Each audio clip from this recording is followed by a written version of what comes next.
احتشام صاحب کو انٹیک لیں گے، پھر ہم آگے بھی بڑھنا ہے۔ احتشام صاحب، یہ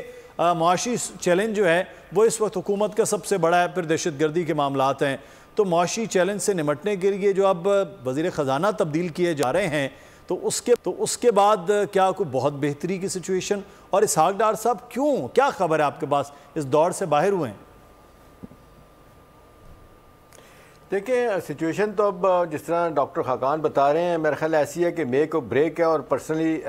میں کوئی اتنا زیادہ پر امید نہیں ہوں، نا امیدی گناہ ہے، لیکن جس طرف حالات ہمیں لے گئے ہیں اب لگتا نہیں ہے کہ ہماری سروائیول ہو سکتے کہ انلس کہ ہماری سیاسی اشرافیہ فیصلہ کرے، ہماری مقتدرہ فیصلہ کرے، ہمارے سارے ادارے فیصلہ کریں کہ بھی اب تو جینا مرنا مشکل ہو جائے گا، کچھ کرنا ہوگا۔ تو پہلی تو بات یہ ہے کہ جی ابھی تبدیلی کے طور پہ جو اسحاق ڈار صاحب کا نام دیا آپ نے، اب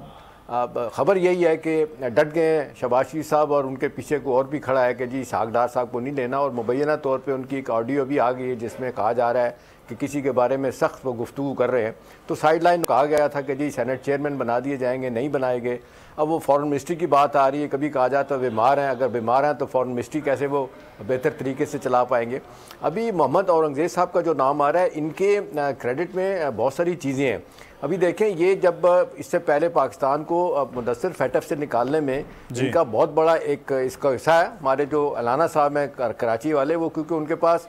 دوہری نیشنلٹی ہے، وہ نہیں بن سکتے، لہذا انہوں نے ان کو ریفر کیا تھا۔ یہ جا کے پھر کینیڈا سے 2 ایکسپرٹ لے کے آئے تھے، تو انہوں نے جنرل باجوہ سے ملایا تھا، پھر FATF سے ان کو نکالا تھا، پھر ڈیجیٹل روشن پروگرام بھی انہی کی ترتیب دیا ہوا ہے۔ تو ان کے کریڈٹ پہ بہت ساری چیزیں ہیں،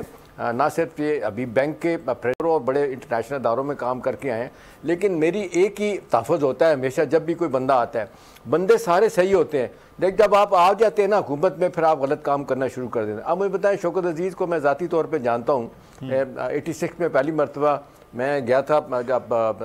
کیا کہتے ہیں امریکہ، اس کے بعد پھر میری ان کے ساتھ ملاقات ہوئی جب وہ ان کے بینک کے تھے، وائس پریزیڈنٹ تھے سٹی بینک کے۔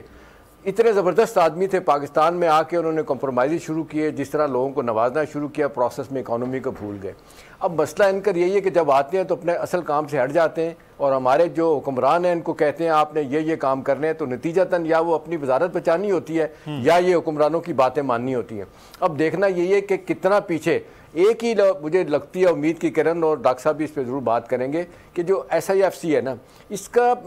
مدثر اتنا امپورٹنٹ رول ہے کہ مجھے ذاتی طور پر لگ رہا ہے کہ بالکل یہ فائنانس منسٹری اس کے انڈر آ جائے گی۔ ابھی دیکھیں جو ہم اس وقت عیاشیاں کر رہے ہیں، معذرت کے ساتھ جو مریم نواز نے تقریر کیا، آپ دیکھ لیں کہ یہ صرف تقریر کی حد تک ہے، میں نہیں سمجھتا کہ وہ کچھ کر پائیں گی، چھوٹا موٹا ریلیف اس وقت دینے کی بات ہے، ورنہ 5th شیڈول ختم کر کے 6th شیڈول آ رہا ہے، جس میں ڈاکٹر صاحب بھی بات کریں گے۔ انہوں نے کنسیشنز اور یہ سبسڈیز IMF نے کہا ہے ختم کریں، ہم نے ایگری کر لیا ہے، اور یہ اپنے لغاری صاحب روزانہ کہتے ہیں نا، مراد $17.2 بلین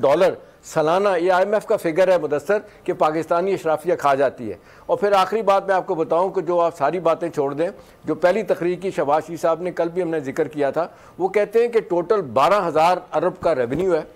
اس میں سے 7,000 ارب ریونیو جو ہے نا ہمارا صوبوں کو چلا جاتا ہے، اس کے بعد بنتا ہے 5,000 روپیہ، اور 5,000 ارب ہے، اور پھر ہمیں 8,000 ارب جو ہے نا ہمیں اپنا قرضہ اتارنا ہوتا ہے، 3,000 ارب ہم نیگیٹو سے شروع کرتے ہیں۔ آپ مجھے بتائیں، میک اور بریک والی سچویشن ہے۔ اب تو یہ ہے کہ ایک ہی مجھے ذاتی طور پہ حل لگ رہا ہے، وہی سب سے اچھا حل ہے اگر وہ کرے، وہ ہے کہ آپ کے ٹیکسیشن کا نظام بہتر کریں۔ ویسے تو آپ میں سارے ہی جس کو کہنا چاہیے 70% ہم ٹیکس دے رہے ہیں، دوسرا انڈائریکٹ، وہ ختم کر کے ڈائریکٹ ٹیکس لگایا جائے، اور جو لوگ ٹیکس نہیں دے رہے، ابھی آپ دیکھتے ہیں 24 کروڑ کی آبادی میں آج 50 لاکھ لوگ جو ہیں وہ انکم ٹیکس ریٹرن فائل کرتے ہیں، آدھے اس میں نل فائل کرتے ہیں۔ تو یہ ایک ایکویٹیبل اگر نظام بنایا گیا تب تو بات بن جائے گی، ادروائز آپ مجھے بتائیں نا،